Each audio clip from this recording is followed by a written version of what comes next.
Hello everyone, my name is Rituro, but you can just call me Mr. Unemployable. We are at the three-quarter mark of the 2021-2022 season with Grimsby Town in England. And as you can see, we have pulled our way up to 5th place. We are in the thick of the hunt for promotion and a playoff spot. And our featured match today is against the team a single point above us in the standings. Yes, once again, it's York City. I know we've done a lot of featured matches against York City over the course of this season. The reason I don't mind is because York is a great measuring stick for us. If we can put up a good result against York, we know we're doing well. That's sort of how we know things are going okay. And I mean, we're up to 5th place, so things must be going well. But let's not get too far ahead of ourselves here. Now, speaking of not getting too far ahead of ourselves, the last 2 episodes I have ignored a comment on YouTube. My apologies to John Churchman, who left a comment on Mr. Unemployable saying, Grimsby were a reasonable team in the 90s, spending time in the championship. They were always the bogey team to my Wolves. Would you say the expectations are why your team is struggling a little for goals? Thank you for the question, John. I would say expectations may have been a part of it, but more honestly, the biggest reason we were struggling for goals is we didn't have Raquel Pike. I mean, you take away our biggest offensive threat, and suddenly it's a bit of a scramble to get goals. I mean, look at the squad right now. We do have 10 goals from Jonathan Quinn, who is out. He went and tore his calf 4 to 5 months out. Still 2 to 3 left, thanks to the team of physios working on him. But still, 10 goals out of the team. That hurts. That hurts a lot. Thankfully, we have picked up scoring by committee. Michael Pollard with 5. He's going to be a good kid for us. He's going to be a very good kid. That's 17 finishing and decent physical stats. Yeah, it's going to be good. That's going to be pretty good. Cameron Brannigan's chipped in with 5 from attacking midfield, though he is currently out with a twisted ankle. He'll be out for another month and a bit. Tom Eves chipped in 4 with 5. He's been more of a setup man this year, which is fine considering how far Eves has fallen off. 3 stars and not much more than that. 3 goals from Harry Hickford off set pieces. Very happy with that. A couple goals from Tommy Parks, our new loan-in signing. 2 goals from Toga Ceylon. 2 goals from Sean Scott, who's currently out on loan. Those 2 goals in 5 appearances, which you'd think would be great, but his average rating is still not the best. So, still hoping, fingers crossed, Sean Scott turns out well for us. So, hopefully, get some good time in with Bolton to improve.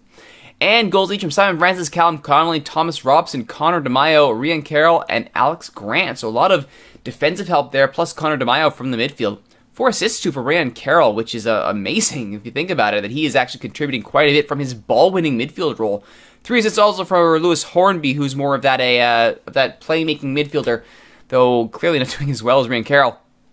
Taking a look at the average rating over the season, Harry Hickford and Neil McGoldrick are still the wham-bam 1-2 combo in our defense, who are really pulling all the strings, though Alex Grant has really come along. The captain is not going away without a fight, and his average of the last 5 games, 7.46. Alex Grant proving he is still worth a spot in the starting 11, which makes it, I mean, what a great problem for a manager to have 3 knockout central defenders really pulling their weight.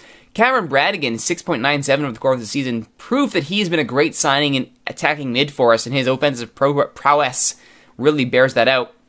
Brendan Baldwin has surprisingly been outperforming Jack Brimmer by a long margin here. 6.91 over the season, 11 starts, 6 sub-appearances, and an assist to his name. Brendan Baldwin still only 2.5. But I mean, he's proven that he wants to stay in this team, and good for him. Tommy Parks, our lone signing after only 3 appearances and as a start, 1 sub-appearance, 2 goals, 6.87 average, pretty good. Simon Francis turning his season around. Tom Eves okay. James McEwen doing what James McEwen does, which is everything wonderfully. Ian Higgins, though, identical ratings in 8 starts. So it's a good thing we have this heir apparent on the bench ready to go, because it looks like he will be a good keeper for us. Lewis Hornby, Rian Carroll, Jack McCourt, really all around doing good things for us. Ryan Hibbs on the other end, though. I know this kid is getting time with the Welsh youth setup, but he's just not looking good for us. He's probably not going to last too long. Elliot Omazusi, you can tell he's a depth signing, 6.57, not the best. Danny McKenna, only in 4 appearances, 6.63. Connor DeMaio has been actually a little bit of a disappointment for us. I mean, 27 appearances, only 6.67 average. I mean, that's not good. So DeMaio, it's a good thing he's listed as a backup, because he's certainly not worth that much more for us. Ainley, Pollard, Quinn, Quinn, oh my goodness, 6.73 average, but he's still banging in goals for us. Can't ask for much more than that. And then we get to the curious case of Jack Brimmer. How long have we been waiting for Jack to develop into this massive potential that's been laid out for him. Still only a 2.5 rating. Still just a handful of youth appearances for Australia. I don't know what to do with this kid. I told him to pick up his slack in training. He got very angry with me. He claimed he was doing quite well. I mean, when he's stuck at 2.5, I have to disagree with you there, buddy. That's definitely a problem. You may have noticed, though, as I'd mentioned repeatedly, we do have this loanee signing here, Tommy Parks. The trade deadline, I'm thinking North American terminology here. The roster freeze, the January trade window has opened and closed. Now the transfer window has shut. Let's take a look at what's been happening in the transfer market here. Well, for starters, Gary Madine who was brought in on a free. He's gone. Gary Madine sold to Gilliam for $10,000 after he was unhappy with his playing time. Not actually too bad a deal. Got him on a free, sold for $10,000. Decent bit of business all told. Sean Scott and Mason Holgate sent out on loan to Bolton Wanderers. Mason Holgate getting upset that he wasn't getting minutes, but I mean, it's not like he was good, so sure. Ben Corner brought in from loaned out to Stamford, which I think is a decent bit of business for us, considering he's got potential to do well. So if we can get him first team minutes with a senior team as opposed to hit the youth squad, that should hopefully do well for him. Ryan Hibbs had a short loan at Alfreton, which didn't turn out to much. But for us, though, we brought in Loic Vigouroux, who's a youth Canadian international. Brought him in so he has a team to train with. He's unattached, yet he's got potential out the wazoo for this kid. Look at all that potential. Unfortunately, his work permit was denied, so he can't actually play for us. But he's getting training time, so hopefully once he's picked up his residency, he can, play for us, get some minutes. The other thing we did, of course, we brought in Tommy Parks from Ipswich, our only other movement.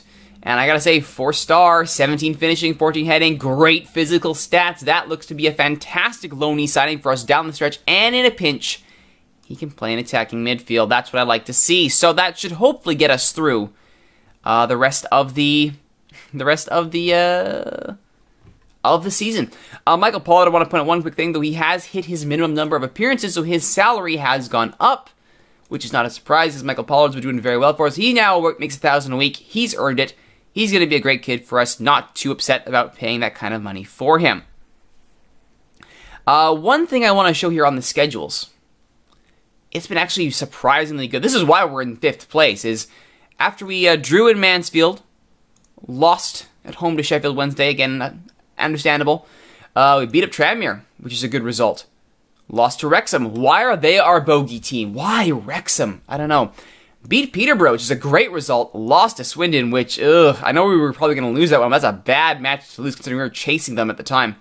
Then we beat Bury, drew Chesterfield, beat Oxford, beat Gateshead, and beat Coventry.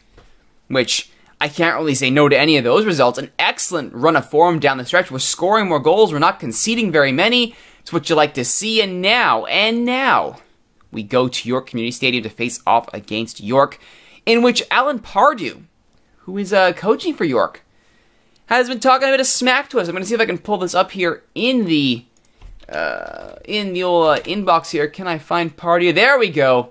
Pardew aiming to humiliate Rituro. This could be seen as a bit of a grudge match between Rituro and yourself. Give his comments about you after the last encounter. Definitely. I've been itching to put him back in his place for a while now, and at full time on Tuesday, he's going to be regretting making this personal. And apparently, I have not lost my touch of cheesing coaches off since my time with Glentoran. My response, of course, said, I've got to say I'm finding it pretty funny, to be honest. That is ancient history to me, but it looks like Alan is still angry about whatever it was.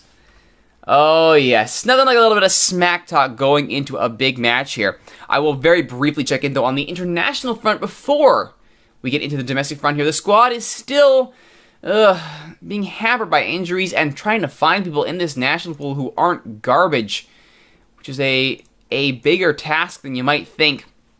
I've actually filtered out here just showing midfielders trying to find options in this midfield while my coaches slowly pour through our national pool trying to find players. We have gone through all the goalkeepers, which is nice, and we have, nobody. I mean, Loic Vigouroux, he's a good goalkeeper of the future for us, if he can get minutes to train, along with Jordan Dickinson. On defense, nothing really major here. Still desperate to find anybody. Nino Bonet, maybe, if he hits his potential, maybe. He might be good for us. Matteo Engel could be good coming out of the Impact Academy. It's good that the MLS Academies finally showed us their new players. Because there are some potentials in here, to be sure. But it's not a given. Not by any stretch of the imagination here. David Stilo is back, that's good. I may just go ahead now and drop Paiva. And call up Stilo. Especially if Gasparado's not going to be there. Going down the line here, nothing else much of note. Oh, we got Jean-Claude Fraisse, who, hey, if he plays out well for Panama City, yes, please and thank you. Nothing else too much, and this is still a huge unscouted national pool, just because I haven't had my coaches working as hard as I would like. Laredo Heat may have a kid here in Jerry DiTullio. We'll see if he actually comes close to that potential playing in Laredo. I doubt it. James Carter, ooh, that's a good-looking center midfielder for FC Dallas Juniors. Hopefully he can hit that potential. That would be very nice indeed, but I mean, he's starting at 2 silver stars, so let's not get ahead of ourselves just yet. And we're still desperate for attacking options right now.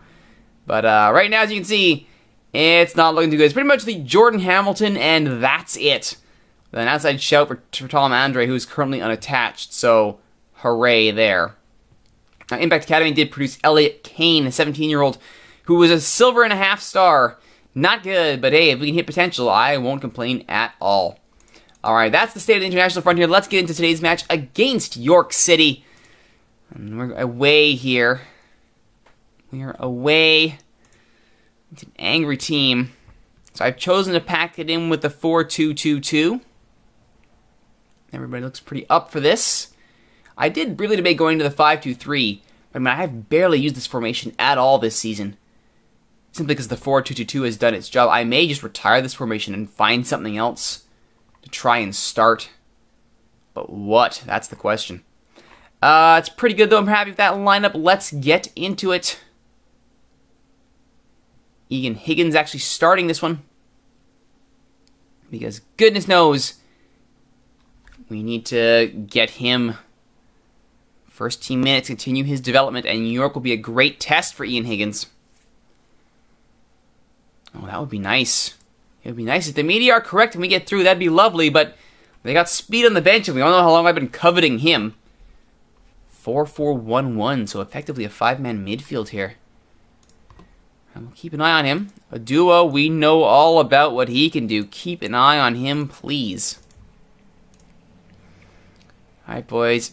Can't pick up where they left off.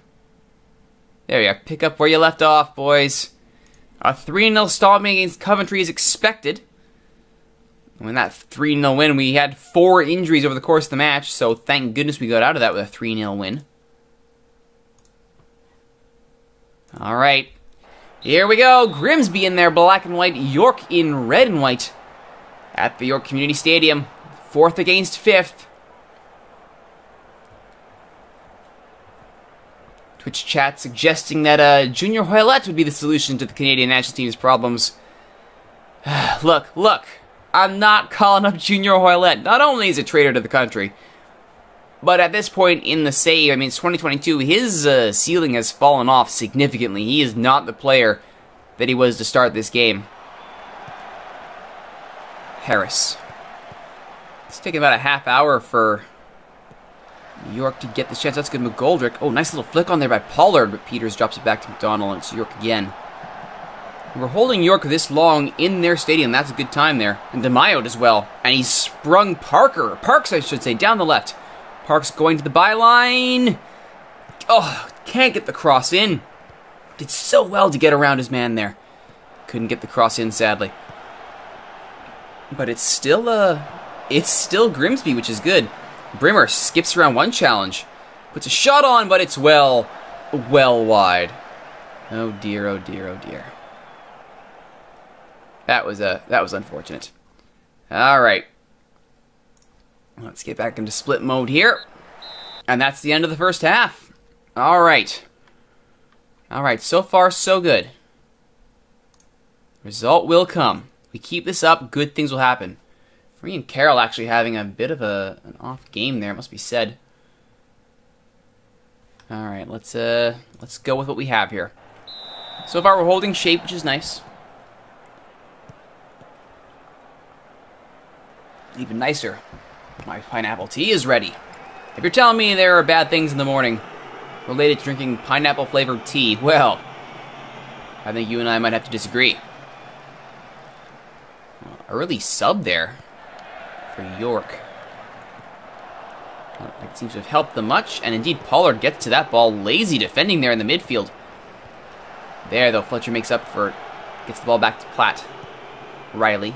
Hurst. Inside to Hunter.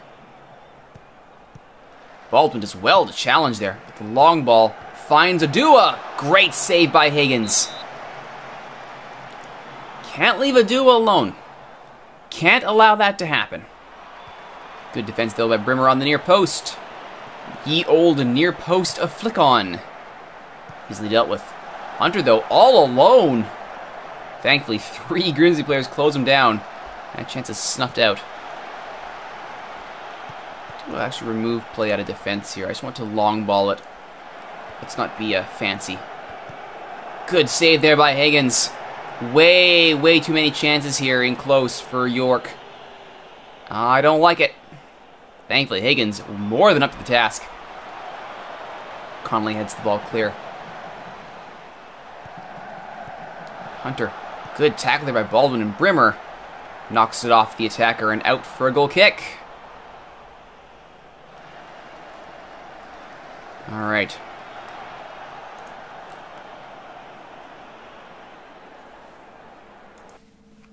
It's the hour mark. Oh, Chris Speed. I know about you, buddy. Been coveting you for my team for a long while.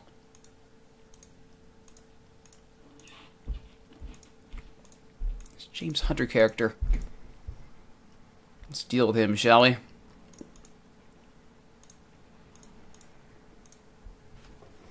Alright. On my side, what I want to do here. Marine Carroll's not having a good game at all, which is unfortunate. Oh, hang on. What do we got here?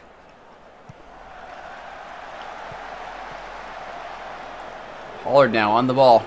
Looks long. Great ball to Parks. Parks is all alone. Can he get past his man?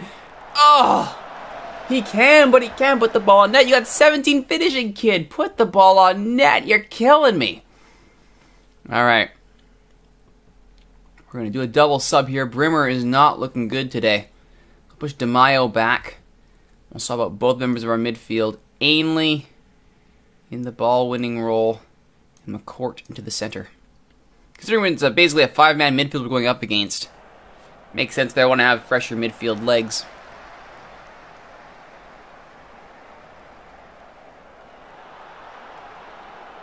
Hey, look at that. Drew a yellow out of him. Very nice. Alright, Pollard is looking gassed. So let's bring on Eves. See if we can find ourselves a late goal. Honestly, a 0-0 draw against York is not the worst result in the world, especially since we're bunkering in so hard. Just trying to keep them under control. Cards coming fast and furious, though. Harris. Inside for Hunter.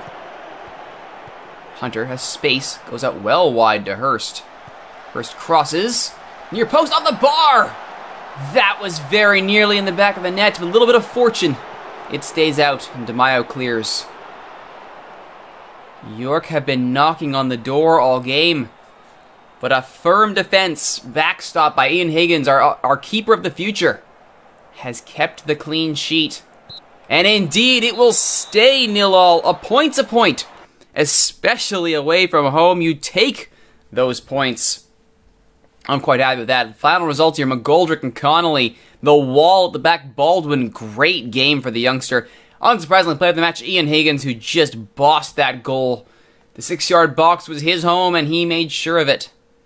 Unlucky tonight, everybody. That worked out well, though. That worked out well. That point keeps us 5th place ahead of Portsmouth, Dagenred, Northampton, Barnet, and Chesterfield, all of whom chasing us for that playoff spot. We're still 3 points back of Swindon. And only 5 points back of Sheffield, 6 back of Peterborough. This is not as insurmountable as it once was, these upper playoff or these automatic promotion spots are not as out of reach as they were. This is going to be an interesting sprint to the finish. This is not a dead cause by any stretch of the imagination. We could still be going for an automatic promotion spot. But let's not get ahead of ourselves. We've got to at least secure a playoff position. And next time on Mr. Unemployable, we will reach the conclusion of regular season play in the 2021-2022 season. Where will Grimsby Town have finished up? Will we be in the playoffs? Will we be going for promotion? Or will things have gone horribly? That's for next time. My name is Rituro. Thank you so much for watching, everybody. If you like what you've seen, please consider liking, commenting, subscribing, favoriting, sharing, telling all your friends about these videos being hosted on youtube.ca/steelswords. And don't forget, you can always join us in Twitch chat, twitch.tv/Rituro, where all of these episodes are recorded live. Once again, my name is Rituro. Thanks so much for watching, everybody. Just call me Mr. Unemployable, and we'll see you next time.